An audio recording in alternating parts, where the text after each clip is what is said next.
Welcome. I'm Daniel, and if you're new here, this is me practicing AI by incorporating it into my daily life. And I'm recording it because I believe that future versions of AI will be able to use it to help me learn. So that's my story. Now, the chapter today of that story is one I'm excited about. It's fantasy football. Admittedly, I got into the maths a little bit about a week ago, and I do believe it's important for me to keep practicing different ways for me to get information into a language model and into a database a language model can use when doing searching. So if you have any interest in that, which is such boring math stuff, that's getting posted out there too. If you can find it, good luck. I'm new at this also. So I took about a week to really get into the numbers, excited to bring you multiple different places we could take advantage of a lack of knowledge that AI now provides us to make our teams better.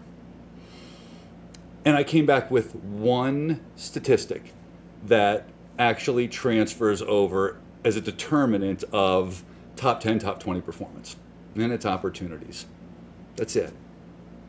Are there other factors that affect it? Yes. Teams that score more points, teams with weaker defenses, play weaker defenses, injuries to players on their team, injuries on players to teams they play against.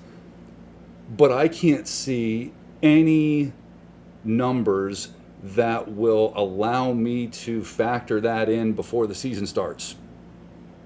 It's basically just a big lump of super hyper athletic people that, if given 20 touches, if given 10 targets, produce at a certain NFL level because they're all so good. And I haven't forgotten, every year there's a select group that does a lot more with those touches than the average group, and that group tends to repeat over time, and we know who they are now, right? The Chase, the CD Lamb, Barkley comes to mind. So what I started doing a couple of years ago was I stopped drafting for ADP and instead looked for as many of those hyper superstars as I could squeeze on my team, and then just looked for players who had two components that I liked. One, it looked like they would get enough touches, targets to give me a chance that they would be one of the top 10 or top 20. And number two, there was someone else on their team whose opportunities skyrocketed if they were hurt. That's all I looked for. Mostly that led me to running backs and backup running backs. There's some wide receivers it works for, some wide receiver tight end combos, and actually a few times there's multiple players. The thing that's cool about that is for anyone who's not a starter, their ADP before the season is based on the fact they will never start a game. So they're wildly undervalued if in fact they do start games. So the last couple of seasons, my teams have become teams with solid starters. No, you may have a guy ranked 11 spots higher, but they're both probably going to get about the same amount of touches. But because I jumped down 15 picks to take mine, nobody thought to take them yet, right? They're not projected until the 6th round. Second, their backup is now, instead of normally a 10th round pick, is probably worth a 7th round pick to me, because they will allow me not only to maintain almost the same production, maybe only lose a couple points a week, but I'll be able to put them in when the other person is hurt, even if it's announced 10 minutes before game time. And I had, up until the last couple of years, been drafting based on how I learned in the 80s and 90s. Take all the best players, trade the ones you're not using. They didn't play 5 days a week. There weren't specialty players at every position that only played certain downs. There were basically guys that went out there, played 3 downs, got their stats, tons of opportunities, and you could just draft them. It's not the way it's played anymore. And I've had enough success in the last couple of years that I wanted to make sure I shared it. So here's the strategy. And for fun, I picked a couple teams. I think you're going to be amazed how good they are, especially when you consider nobody gets to a season healthy. Let me stop jabberwocking about that. Let's show it to you. All right, we're in the actual draft part. You saw a minute ago that there were just some simple rules about, hey, take one of the first 20 players, on the board that's there, and then take your next player from 21 to 30. And you'll see that on the side of the screen here, where first round pick is in green. Take anybody who's still available. I just pretended I had the 6th pick, so you figure the top 5 people go off the board. What would happen if I was at 6 and I took CeeDee Lamb? Well, according to these rules that let you pick your team before the draft, I have to pick my second player from ADP 21 to 30. That's in yellow. I look. Trey McBride's at 21. Little purple thing, those are the guys that really outperform their opportunities. And I'm a big believer, get as many of those people on my team, and I could care less which spot, so I'm going to take him. And then in the 3rd round at the very top is Kyren Williams. You're noticing I'm totally comfortable taking at the top of these tiers and not worrying someone's going to come in and swoop them up. Won't happen. 4th round, I didn't see anybody in the 4th round I wanted. So you know what? Leave it blank. I'm going to build my team knowing that when it comes to the 4th round, I can take anybody on the board I want, and it will improve my team and not cost me anything. I go to my next pick, and I'm like, man, I don't like anybody in this tier either, but I do like 2 in the next tier. So I'll just take them both there. So my next 2 picks, Pacheco and Harvey. Going down into the 7th round, I didn't see anybody in that little group I wanted, but below that were 2 players I really did want, so I used my 7th and 8th round pick in that tier. And remember, I'm in the 7th round, picking a player ranked 100. Nobody else is doing that. However, I'm really confident that between Jennings and Pearsall, I have a high-end number 2 wide receiver. Why? Because Jennings keeps doing it. Every time people are hurt, he comes out and he crushes. Next round, why not take Dak? A lot of quarterbacks have enough opportunities, but I'm going to match him up with CeeDee because they can put on some amazing performances together. We've all seen that happen. We get rounds 10, 11. I didn't finish that part of it off. A lot of that's going to be personal preference. But when you see what it does and the team that it builds, it's pretty impressive. Take a look at this. Dak, Kyren Williams, and Pacheco. You can't deny the opportunities are there. CeeDee Lamb and Pearsall, or if it ends up being Jennings, okay. And by the way, if one of them gets hurt, the other one is absolutely playable in one of those wide receiver spots. One of the top 3 tight ends in football, right? And, your flex is weak. Sure, my flex is weak. It's taking a long shot that we'll see a repeat of what happened with the Saints, where there was a backup running back / quarterback that Sean Payton would use for gadget plays who would occasionally rip off 20 and 30-point games.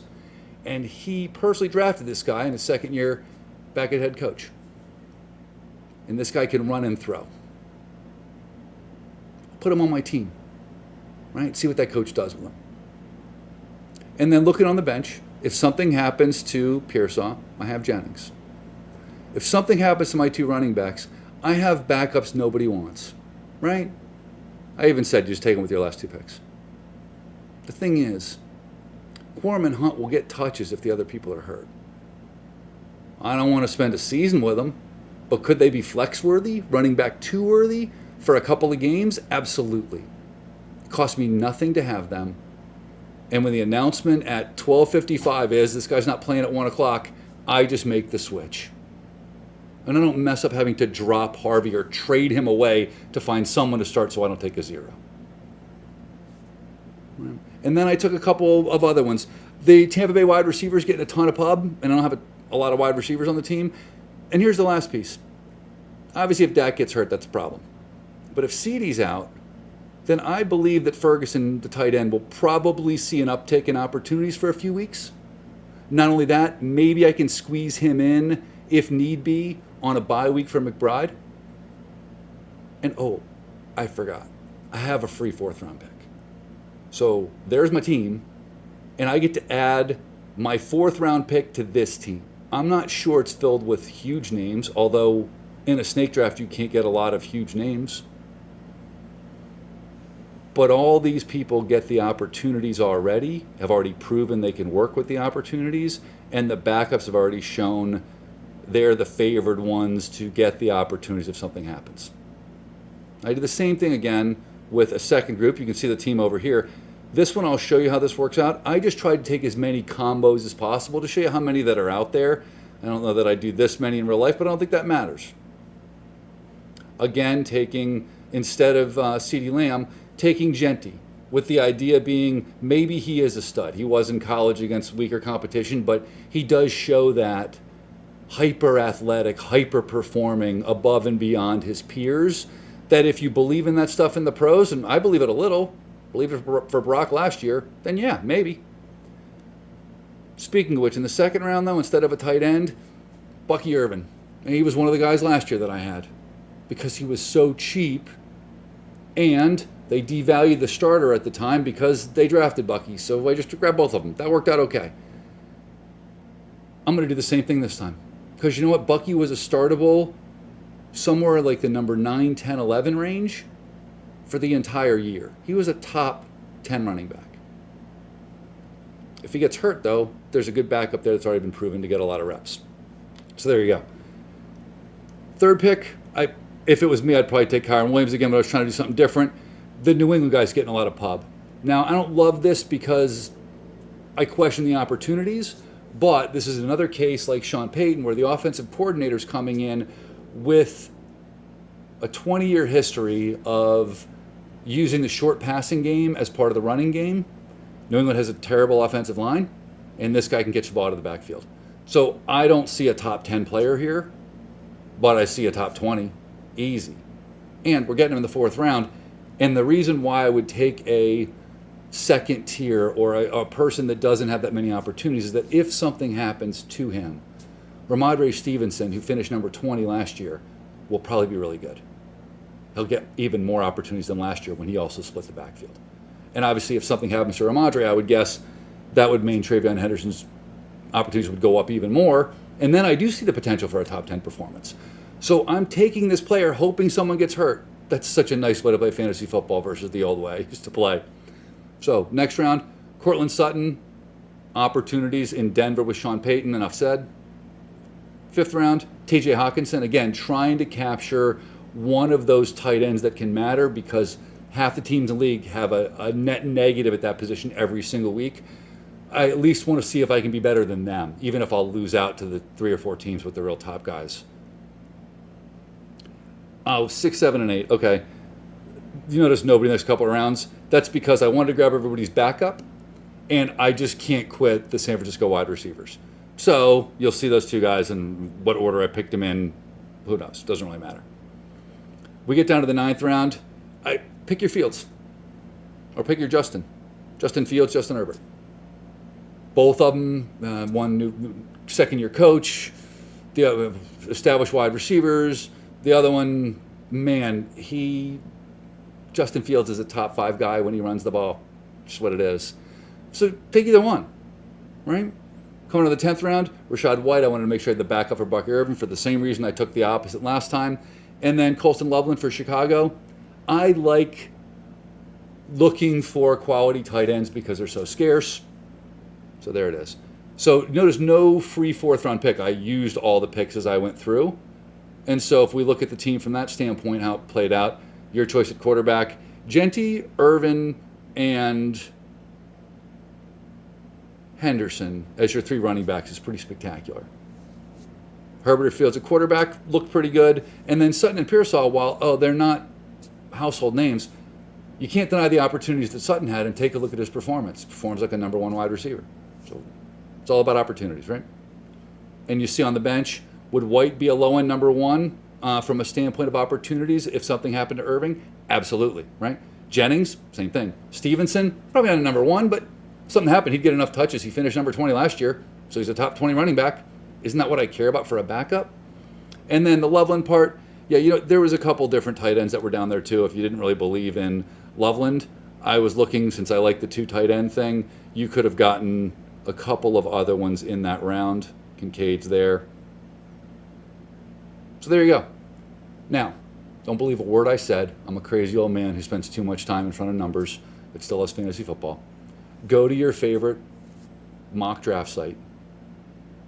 And before you do, take a look at a top 200 list like I've got here.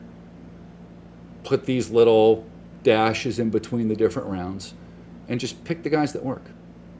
Pick the people that have that connection that you like. And then see that you can pick that team as long as they fit into those rounds every single time. And I have to tell you, no matter how my draft goes, if you told me before the draft, hey Dan, this is your team right here, and add whoever you want in the 4th round that's there, I'm good for the year. I'm actually good with this team. I may very well have this team in a draft.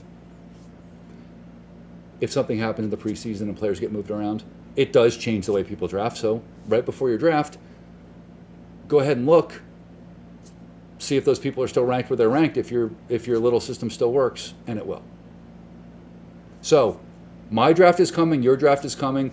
I will try to put together a little bit on the different pairs that are out there that might have extra sensitivity towards increased opportunities if something happens to the other one, and give you more than just a backup running back. Some of the wide receiver ones are a little fun to look at too. Until then, I hope you crush your draft, and I hope this helps you have a more fun time doing it.